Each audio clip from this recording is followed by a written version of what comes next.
इस तस्वीर में एक मैसेज है।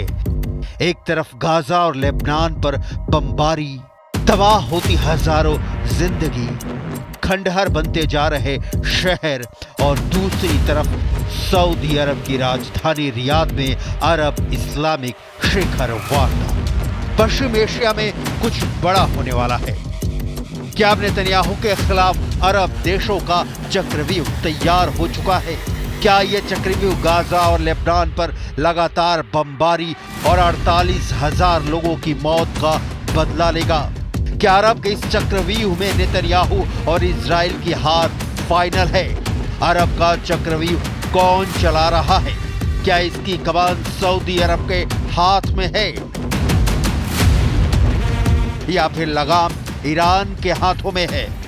मीटिंग ऐसी रही जिसमें एक साल पहले तक एक दूसरे के कट्टर दुश्मन रहे दोस्त बन चुके हैं।